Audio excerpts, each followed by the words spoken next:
mbahaye iyi message.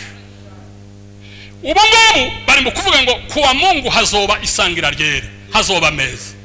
Bakagenda bakinjira, abaririmba bakaririmba, abigisha bakigisha, abakristo bagategera ijambo ry'Imana. Wa mwanya wa meza washa kuba ishengero yose rigahaguruka rikita hanze pastor. Hariya muri Yohana haravuga ngo umuntu utazorya umubiri wanje ntanywe n'amaraso yanje, uwo muntu nta bugingo afite. Tabuja niwe ugishaka, nuko uwo mwanya aracohereza hano. Amen. Amen. Urakoze cyane. Kuko twari tubivuze, dushimiye Imana kubwa amagambo menshi amaze kuvugwa, haba mu ndirimbo haba no kubahagarikiye. Tumaze kumva amagambo atari makeya. Iyi message yangezeho shaka kuko tuyisangira namwe muri uno munsi. Haleluya. Hariho ijambo twumvise ku muntu warongoye yadusomeye amagambo umwami Yesu yavuze, ariko na amagambo asa nateye ubwoba. Na amagambo asa nateye ubwoba. Ubu ngubu tuza dutarama tugasenga tukakora imirimo y'Imana, muzi ukuri ntiwomenya umuntu uzukora neza nkuko bikwiriye ngo umenye n'uzukora uko udakwiriye. Hano twobimenya ba ntibishoboka kabisa, kuko ikimenyetso kikwereka kuko ndahaye nkora ibikwiriye, tukabirebere ngo navuze ijambo ry'Imana neza. Birashoboka kuko norivuga neza, ariko Imana yaje kubikosora. Birashoboka kuko noririmba neza, ariko Imana yaje kubikosora, ugasanga ibihaye amanota makeya. Hariya Yesu yaravuze ngo saba avuga ngo mwami bazinjira mu bwami bwo mu ijuru, ngo ahubwo ngo nabakora ibyo data wo mu ijuru ashaka. Hepfo sinzi niba yahasomye, biravuga ngo benshi bazambaza kuri urya munsi, ntitwahanuraga ntitwakoraga ibi, noneho bavuga iyi mirimo yose tuza dukora. Wumvishe ukuntu umwami Yesu azobasubiza ngo azobabwira ngo nimumve imbere. Ntiwigeze kumenya kandi ubu pastor ari wo murimo wanje. Naravuze naruha nkarohoka, ariko ivuge ngo ni ukuri sinigeze kumenya. Uvuga uti nakijije abarwayi nirukanya abadayimoni mu izina ryawe, ego, ariko sinkuzi. Iryo jambo ntiriteye ubwoba ba? Iryo jambo riteye ubwoba. Bishaka kuvuga iki? Bishaka kuvuga ngo ibyo tuzoza dukora sinkaza mbikora kugira ngo abandi ba pasiteri banyemere, sinkaza mbikora kugira ngo abakristo banyemere. Oya, nza mbikora mpaye mvuga ngo yego ni byiza kunemera, ariko mvuge nti ese ibi ngibi nkoze ijuru rirabyemeye. Nimuvuge ngo haleluya. Aha yavuga ririya jambo nibutse ikintu kimwe. Yavuze ngo yavuze ubu ngubu aho iterambere ryaziye, abantu bari mu kugira ibiterane, ibitaramo, amakonser, bakagenda bakazandika, bagashira amafishi, bagasohora n'ama invitation, baba bishoboye bagashira n'amatangazo ku ahantu henshi, bakabipostinga, nzo tubibona. Yavuze ati hakabaho umuntu bamwandika niyenda umuzi w'ijambo, ariko bamara bakandika hepfo ngo bagashiraho twatumenyetso tw'ibiguruguru, uzosiba nakazi kiwe azoba hombye, ariko uzosiba uzinga umuriro uraka. Birya gushigikira uwatumiwe. Nimuvuge ngo amen. Ntibigatume ukoresha amarangamutima ngo watumiye bashizeho ibimuri byinshi hasi, uzovuge ngo ese no mu ijuru ibi bimuri birahari, kuko turiko turakora umurimo tuzobazwa tugeze imbere y'amaso y'Imana mu ijuru. Nimuvuge ngo haleluya. gushigikira Edingwe haba naho no haguruka mu giterane nkavuga nti ndamwemera kandi ni byiza kwemerana, ni byiza gushigikirana. Nabigereranije na wa munsi, hari umunsi abafilisitiya barwanye n'Abisiraheli, Imana ikora igitangaza gikomeye. Sinzi uko Imana yari yabaye uwo munsi. Naganiriye n'umwana umwe twarasenganaga dutahanye, arambwira ati hari nasenze Imana kandi nari nyizeye. Ati none ibintu nayizeyeho Imana ntiyabimpaye, ngo aje kumbwira arambwira ngo sinzi ingorane Imana yagize.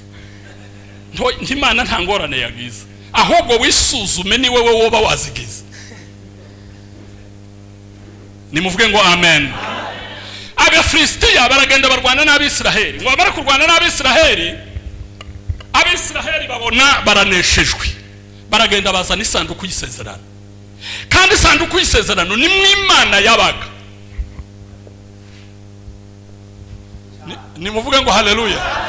Abaza basoma Bibiliya nimumbwira ibintu byabaga mu isanduku y'isezerano. Harimo inkoni ya Aroni, hakaba amanu, hakaba n'ibisate by'amategeko ya Mose. Sibyo bintu. Ni ukuvuga ngo muri ibyo bintu uko ari bitatu, nimuvuge ngo haleluya, muri ibyo bintu uko ari bitatu ni Imana yigaragarizaga. Inkoni ya Mose bisigura ngo iki? Inkoni ya Mose bisigura guca ishari, kamara mpaka iziba mu matorero y'Imana, bamwe ngo nuyu abandi ngo nuyu. Niko byabaye ku Bisiraheli. Mose aragenda arababwira ngo nimuzane inkoni, buri muryango wose uzana inkoni. Buca inkoni yande y'Aroni ariyo yarabishe. Imana yonyine iramutoranya, pana gutoranywa n'abantu. Nimuvuge ngo haleluya. Kubera iki iyo nkoni iba mu isanduku y'isezerano? Ni ukuvuga ngo iteka ryose Uwiteka azabe. Ntabwo ari abantu bazabe, Imana ihabwa icyubahiro. Birashoboka kuko mwese mumpereza amajwi, Imana igacishamo umurongo.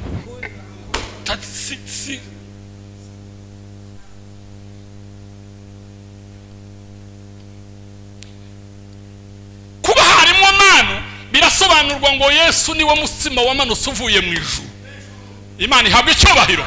Manu ni ukuvuga ngo uzonjyaho ntazapfa iteka, azaba hawe ubugingo buhoraho. Reka mvuge n'aka kantu ntaribagirwa. Reka nkavuge ngiye kuvuga ku bantu baza bahunga meza. Reka ndivuge murifate neza badi. Iri jambo murifate neza muntunganyeho ibyo ngibyo, kugira ngo nabo tudateranye muri kano kanya bagire gute? Mbahaye iyi message. Ubu ngubu bari mu kuvuga ngo kuwa Mungu hazoba isangira ryera, hazoba meza. Bakagenda bakishira, abaririmba bakaririmba, abigisha bakigisha, abakristo bagategera ijambo ry'Imana. Wa mwanya wa meza washa kuba ishengero ryose rigahaguruka rikita hanze pastor. Hariya muri Yohana haravuga ngo umuntu utazorya umubiri wanje ntanywe n'amaraso yanje, uwo muntu nta bugingo afite. Kubera kuzuririmba nimuvuge ngo amina. Reka nkubaze ikibazo, ese kurya umubiri ni kuzuhereza agaciro kuruta uhagaze hano ukaririmba? Ariko murumva ukuntu abantu basigaye bamenyera ibintu by'Imana. Hagaze hano kuri podium uko ndabigisha, niba mpaye nabifatira uzifatira n'amezi, uzosha kubisigura wageze imbere y'amaso y'Imana. Ariko kirazira kikaziririzwa umukristo guhunga uruhimbi. Bankumbariza mugenzi wawe mwicaranye umurebe mu maso mubwira utese hari ubwo wigaza kubikora? Ntagusubize umumbarize gutyo gusa. Ni ukuvuga ngo ikanisa mwikanisi wanyu nibazoza batangaza kuko niyinga hari uruhimbi, uza witunganya nibyo tumuruhunga.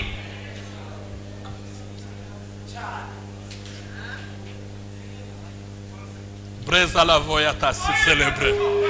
Nimuvuge ngo haleluya. Imana na Yesu Kristo, Imana ntiyo kwifuza data pe, aho kwifuza yobikora kuko irabishoboye. Ariko Yesu agiye guhereza abigishwa biwameza umutsima na divayi. Divayi representa amaraso, umutsima representa umubiri wiwe. Nibwo yavuze ngo nifujije cyane uyu mwanya, nari narawifujije, nari narawubuze, none mubonye. Alitamani saa ya Pasaka pamoja na wapendwa wake wote. Katika pendo lake kubwa aliyashinda majaribu. Ariko reka nkubwira mafi, Abisiraheli bagize imyaka 430 mu gihugu cya Egiputa, ariko kugira ngo bahabwe umuvuduko ni nkabene kwa kundi ko kurasiga isasu, gukora kumbarutso. Imbarutso yahagurukije ubwoko bwa Israeli. Imana yabwiye Mose ngo genda utegure Pasaka, nawe barayizana ugahunga.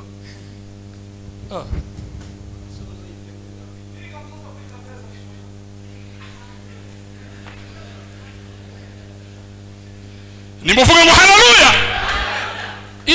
Iri jambo muzorimvugire Kofi.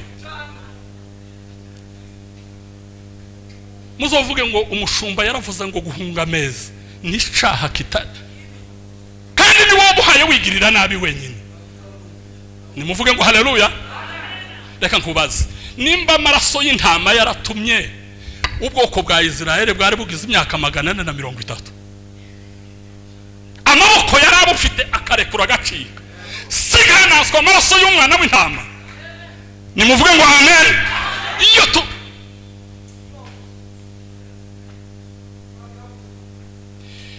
ibisata by'amategeko byari mu isanduku ry'isezerano. Nimuvuge ngo amen.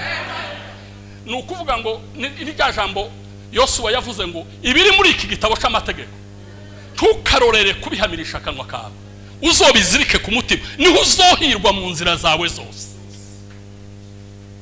Ese iyo uri muhira ubu ngubu telefone ko twazishize no mu bitabo byacu, uza wibuka gusoma Bibiliya cyangwa uzuyisoma iyo bavuze ngo dusome muri Mariko?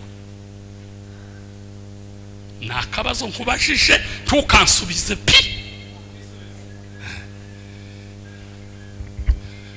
Uzusoma Bibiliya muhira cyangwa muri telefone yawe habamo Bibiliya, cyangwa habamo YouTube, Facebook, Twitter. Nimba nta Bibiliya ibamo, ugenda ushiremo Bibiliya. Uzusoma Bibiliya muhira, apana kuza kuyisomera hano gusa. Vuga ngo amen. Eshompereza ngo ngende mpagarare hariya ku muryango amaze muzizana. Nange shaking nizo zambona nta Bibiliya irimo. Shiramo.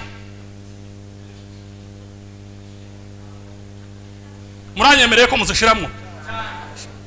Hari bamwe batemeye. Muramye koko muzishiramo? Sawa. Nutayishiramo uzobubeshe n'ukuri. Soma Bibiliya. Yo nibyo kurya byiza. Nimuvuge ngo haleluya. Yasanduku ry'isezerano edingwe we baragenda bararinyaga data. Imana iryamyemo Abafilisitiya baraza, iremera isinziriza kwisinziriye, irareka Abafilisitiya bayishira ku bitugu. Uza yigeze kuriramira kandi uza we yari umwisiraheli, ariko kubera kuko atari uwo mwarewe yagaragaje kuriramira ngo arikoreho, ubwo Imana yamimwisha arapfa, kandi yaragiye kuriramira gusa. Ariko Imana iremera Abafilisitiya bayishira ku bitugu, baragenda bagenda baririmba victoire, ati noneho na Imana yabo twayinyaze. Imana yakiceceka yigira zimza, iragenda irareka barayishitse. Imana ihabwa icyubahiro. Ariko ngo habe mu mugoroba amaze ngo icyubahiro cyane ngo irivuruguta irivovota muri rya sanduku ry'isezerano. Bakagenda bakabwira umutamzi wa Dagoni ati genda guyiraze mu wawe. Ati nijewe nyagufa, ngenda nyijane mu wanje nimara kuryama mwese. Ese muyimpa niki kibamwo muri iyi sanduku. Hari abahungu bigeze kurwana ngo reka barunguruke mu isanduka, ngo barunguruke mu bari 70. Imana irabica bose. Ubu ngubu hari abakristo bari mu kurunguruka mu isanduku ry'isezerano kandi bateneje ari amabwirizwa ari bamwe. Wirinde kurunguruka isanduku ry'isezerano. Kurirunguruka ni gute? Ni ukuririmba udahaye uririmba, ni ukwigisha udahaye wigisha, ni ugusenga udahaye usenga, ni ugusirimba udahaye usirimba, ugasirimbira hano ugasirimbira n'ahandi, ukigishiriza hano ukigisha n'ahandi, ugakora ibya hano ugakora n'iby'ahandi.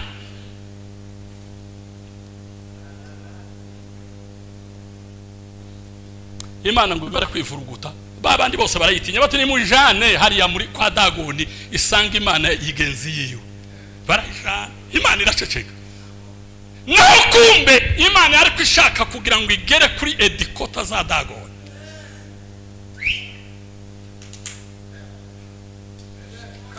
Dagoni hagarara ngaho isanduku y'isezerano amaze ngo nijoro Imana ngo iricura ngo irayireye ngo iravuga.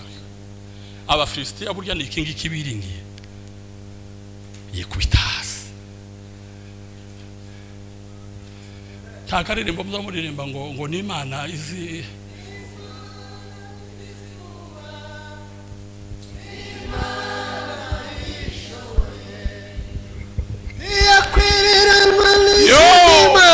Haleluya. Tiararana nizinana. Ararani natagoli. Dagoni. Presele vaya preske jasa predo. Dagoni irakuana. Dagoni uchayaguye. Imana itefua. Imana ishoye. Iyakurira manizidimana. Iyana nizidimana. Ayani nategoni. Dagoni irarema. Dagoni irakuana. Dagoni uchayaguye. Bamaze kubona bigenze bityo bukaye mu gatondo. Nimuvuge ngo amen. Imana ngo ibateza ibishute, ibateza indwara batagaza barwara. Abagabo b'Abafilisitiya baravuga ngo ikintu kiduteje bibyago ni risanduku ry'isezerano. None ni muyishireho impongano. Mureke isubiri iwabo. Amen. Yari imaze gukora akazi. Wavuze ijambo rimwe ngo abantu bari mu gushigikiza abantu amajwi ya fisheki. Ubu ngubu umuntu wese akoregura ikigirwamana ciwe yadingwe we. Mureke umuntu wese abyose ikigirwamana ciwe. Ni ukuvuga ngo Dagoni yaraguye ijoro rya mbere. Ngo habe mu rukerera barahaguruka bati nimuze tuyegure, rubanda ruje kuzuka rusanga ihagaze tudaseba. Buri muntu wese ubunyine ko arabyose ikigirwamana cye. Imana irareka ijoro rya kabiri none ntiyagitsinda gusa, ikazicamo ukuboko igacamo ukuguru igacamo umutwe ku buryo bidashoboka kuko bagishigikira. Ndahanuye mu izina rya Yesu Kristo w'i Nazareti, ibigirwamana abantu bari bagize iminsi bahaye bashigikira. Nimuvuge ngo amen. Hallelujah. Nta rugingo ruzosigara ku rundi. Amen. Muzobyibuka muvuge ngo iri jambo ryaravuzwe itariki 2 z'ukwezi kwa kane. Amen. Mani ihabwe icubahiro. Bitatanye mu izina rya Ibintu Yesu. by'amenge bya fini. Imana ihabwe icubahiro. Hallelujah. Hano dusomye amagambo makeya kugira ngo ndangize. Umwami Yesu Kristo hari kwiyinga buca bambwa. Aragenda yarageze ahantu ngo ni Betifage. I Betifage ni kilometero cyangwa ibirometero 2 wo ku musozi wa Elayono. Kandi uri ku musozi wa Elayono ubu hayibona Getsemani munsi ukarangiza Yerusalemu hakurya uja busakagezi ka Gidironi. Nimuvuge ngo amen. Amen. Yesu ageze aho ngaho I Betifage ngo hamagara abigishwa biwe bangahe? babiri. Arababwira ngo mugende muri kiriya kirorero, muragenda nimuja kuhashika murasanga indogobe izirikanye n'iyayo, mugende munzanire uwo mwana w'indogobe uziritse kandi turaheka umuntu uwo ari we wese. Nihagira ubabaza nimuvuge ngo amen. Mumubwire ngo umwigisha arawukeneye. Ati nimumubwira gutyo nta yindi discussion arahita abahereza iyo ndogobe muyizana. Indogobe mu gihe cya Yesu ni nk'imodoka.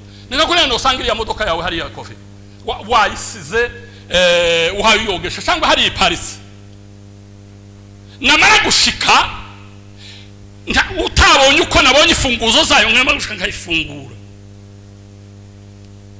womba dukandeka ngo nuko gusa haba nuko ngukunzi ye wobona kuko nyikeneye, ariko wovuga uti nkujane he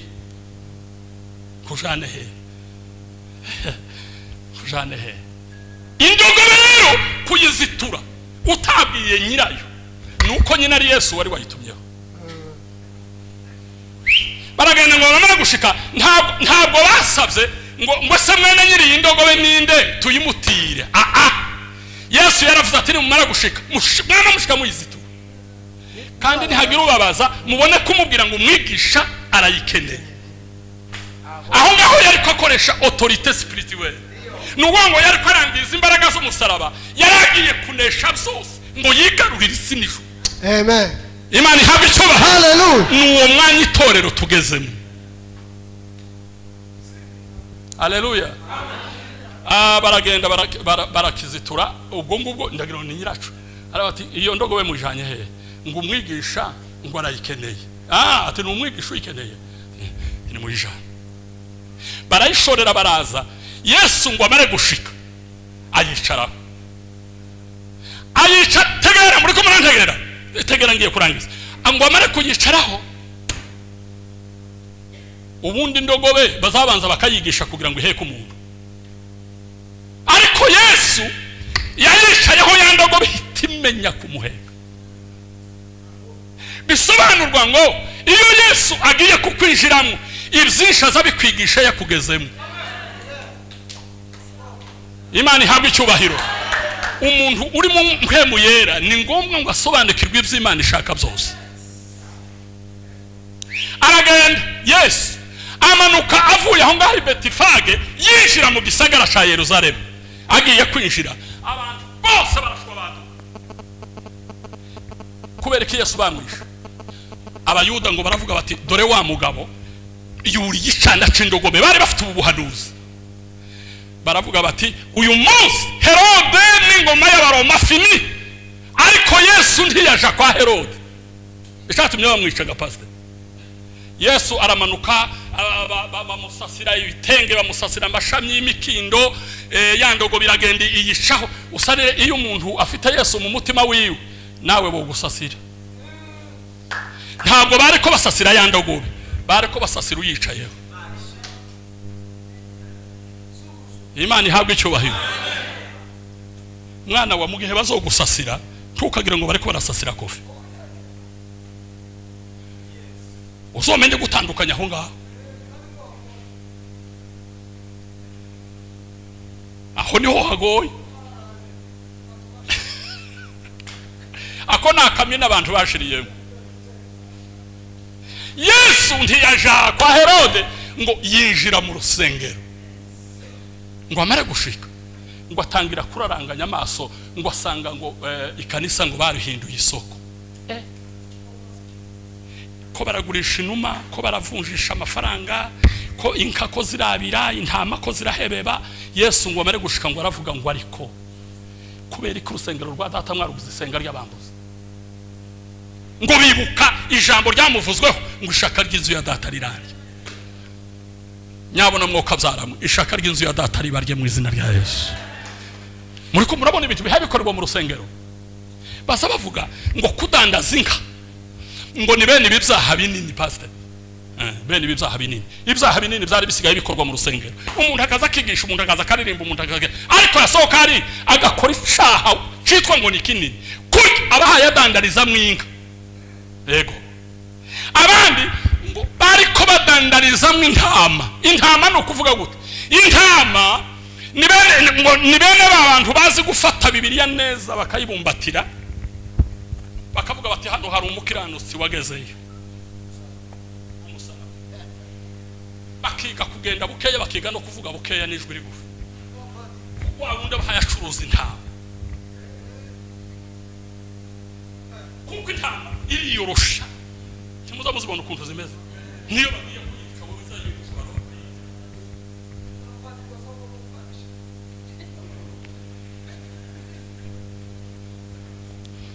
ni muvuge ngo amina abo bariko bacuruza intama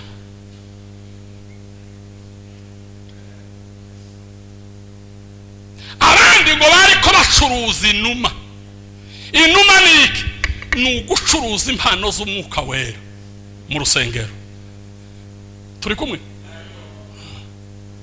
kimuza mubona kuko umwuka wera bagereranya anakurya kwinjewe inuma yego impano Imana yampaye nkayidandariza mu rusengero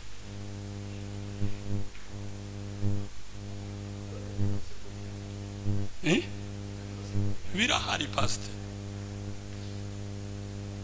birahari muza mureka tuvuga uko biri uvuze uko biri ntaba yije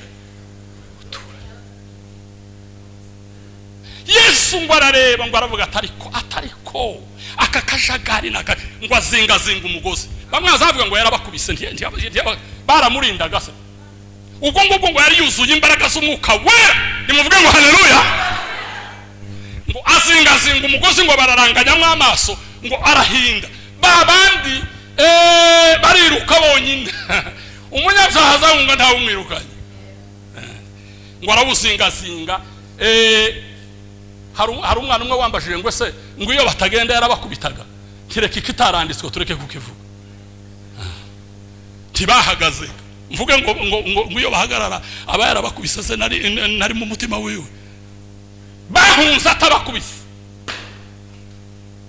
nimuvuge ngo amina aragenda ngo asohora za ntama agurusa zanjiwe naho badandaza amafaranga narimbi bagiwe ngo ni abantu bakunda kudandaza amagambo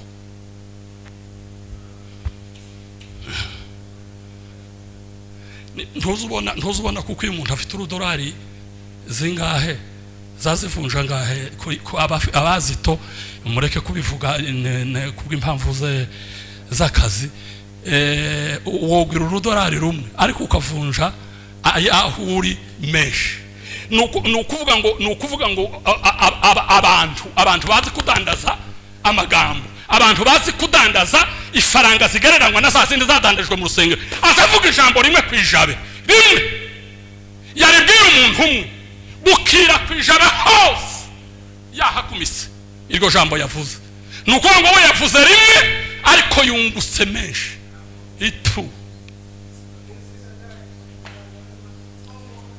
akaza gahamagara umuntu umwe akamuteranya ku wundi muntu nuko ngo abari bakunda wa muntu bose yewe bakagufaho wazuhura n'umuntu uteze ninde waduteranije uramumenya gute ni umuvunjayi wo mu ikanisa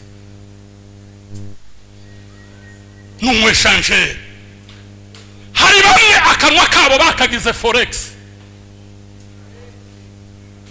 kandi bakaba abakristo bakaba hano tukigisha tukaririmba tugasirimba ariko abo ngabo mpaye mvuga ntabwo ari mwebwe nabiriye mpaye mvuga mwumvisha ari natunzeho urutoki muri mwebwe nimuvuge ngo amina reka ndangize twumva indirimbo z'abana b'Imana Yesu yakoresheje impano yitwa ngo ni ukumenya kwerekwa no kumenya biza bigora abantu biza biconfusing abantu kwerekwa ni nkuko nohumiriza gutya ubu ngubu twicaye hano nahumiriza Imana ikakuzanira igashira taburo yawe yose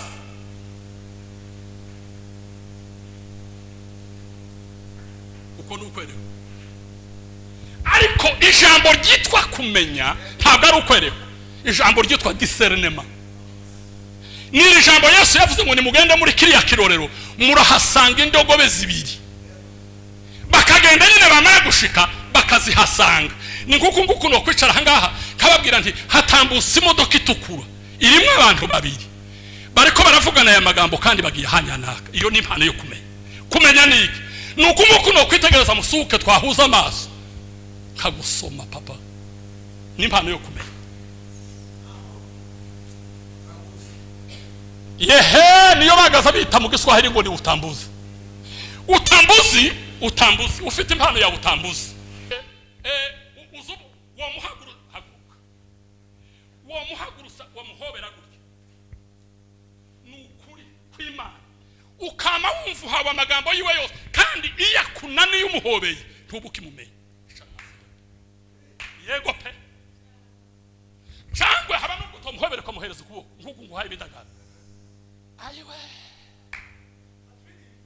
ukama wumva amagambo yose abantu bari muri level, bari muri dimension y'Imana n'umwuka wera, ukavuga ngo aya magambo no yamubwira ariko aya ngasi no yamubwira, akamenya kumenya ntibaza bavuga byose nkabahaye baraga. Turuzi bene babantu bazabereka umuntu akamaza akamubwira ngo edi ngo ibintu ngo bimeze neza ngo yaho uracara umwana ati ubanza ugende wige neza. Umwuka w'Imana ntazatera akajagari, kandi umwuka w'Imana ntazatera intimidation, kandi sino kwamaze ngo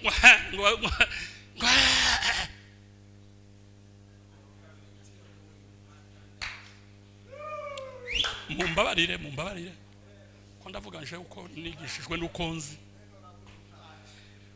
Nimuvuga ngo amina. Wohabwa amagambo 10 ku muntu ukamubwira rimwe gusa, naryo kwa upole mu bugwaneza. Kama ndugu akiasirika murejesheni kwa upole, muchukuriane mizigo kwa upendo. Biragatabwa kubwira mwene si jambo rikamukomeretsa, ntiyakagira ubuzokomeretsa bukagira Imana we. Haba naho yoba yacumuye papa, ntiyakagira ubuzo none yakomeretse nawe ugiye gusongera isibe. Nimba usanze yakomeretse muvure mwomore. Niwo murimo twasigiwe n'Uwiteka, nimugira gutya mu izina rya Yesu. Nimuvuge ngo amina. Iyo ndogobe yari nziritse, reka mvuge ku kiziriko ndangize. Ikiziriko bazirika ihene, intama, inka. Heki wacu niyo tutagaza tuzirika inka. Mana we.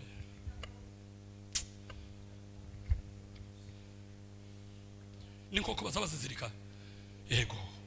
Nukuvuga ngo iyo umuntu aziritse itungo ryiwe uba ufite impamvu y'igituma uriziritse. Swat aho hari imirima, aho hari ibintu ushobora kwangiza. Kandi iyo uziritse itungo ryawe urizirika ugahereza umugozi imetere rya tungo ritabasha kurengaho, ikiziriko kiragatsindwa n'Imana. Nukuvuga ngo iyi ndogobe yari iziritse ngo kwirembo uhasome. Abinjiraga bose mu gisagara barayibonaga. Iyo ndogobe yumvaga urusaku mu gisagara, umunsi habaye amafete, umunsi habaye amakwe, igategera gusa ntiyari hanguwe kuhagera kuko kiziriko nticahageraga.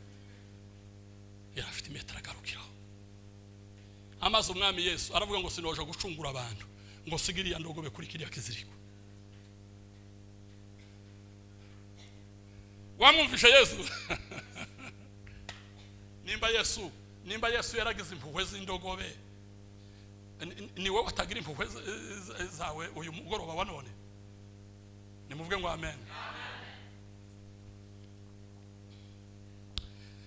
Bavandimwe, ikiziriko iyo Satani amaze kukuzirika, kandi ureke nkubwire icyo Satani aza kuzirikisha.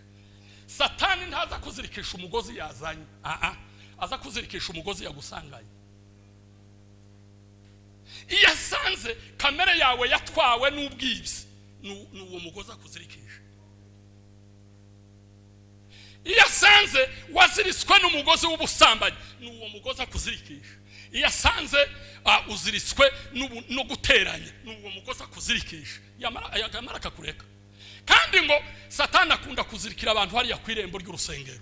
akareka umugozi ukinjira mu rusengero. Ariko ntushobora kuva ku rusengero ngo utere intambwe zo kwinjira mu mwuka ugeze kure. Shaka iziriko kirakugarura. Umuntu agasirimbira ku kiziriko, umuntu akigishiriza ku kiziriko, umuntu akaririmbira ku kiziriko, umuntu agacurangira ku kiziriko, umuntu akaba umuyumbe ari ku kiziriko, umuntu akaba bishop ari ku kiziriko, umuntu akaba apotre ari ku kiziriko, umuntu akaba prophet ari ku kiziriko.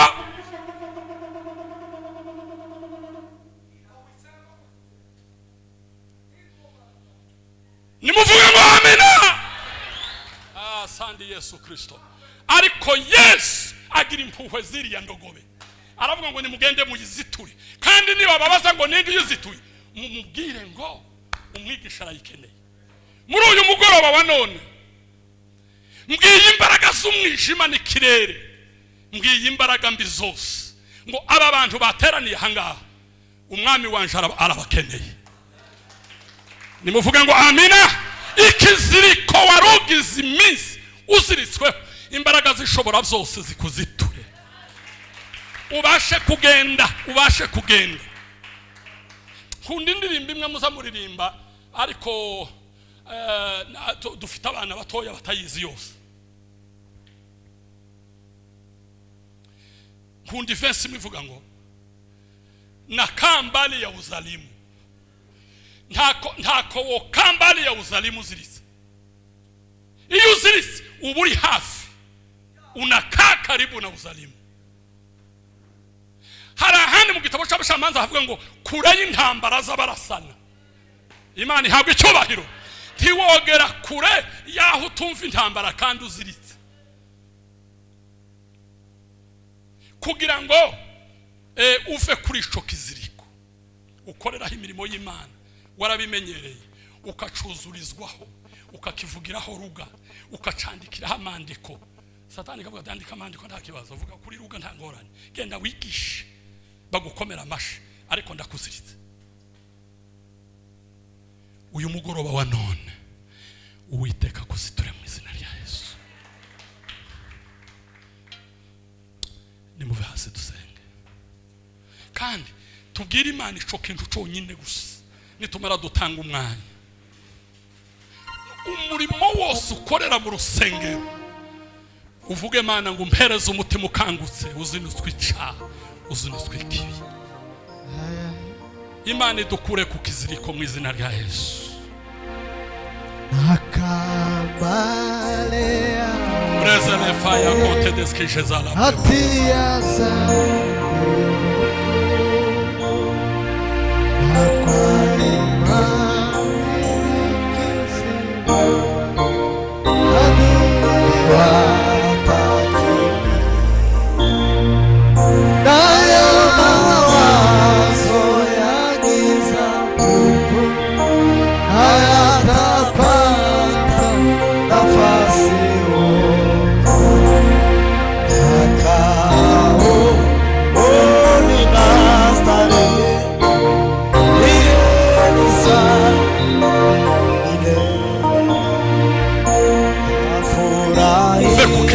waruziritse kugira ngo umwami Yesu agukoreshe.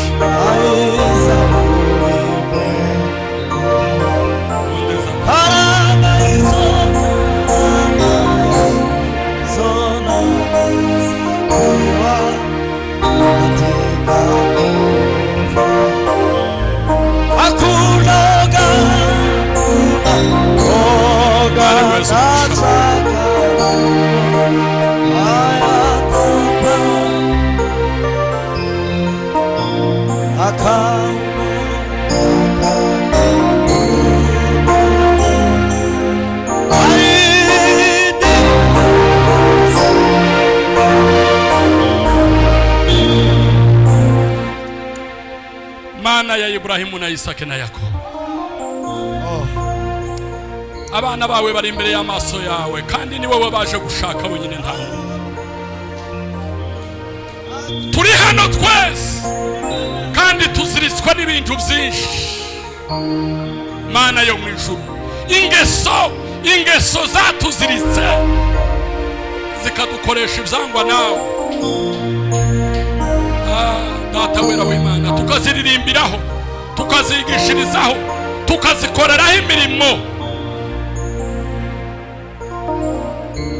Tubabarire Mwami Yesu, tubabarire Mwami Yesu, uziture buri muntu wese kuko iziriko c'imbaraga z'umwijima, amaze uduhereze kugendera mu buntu bwawe no mu rukundo rwawe. Abarwayi bakire,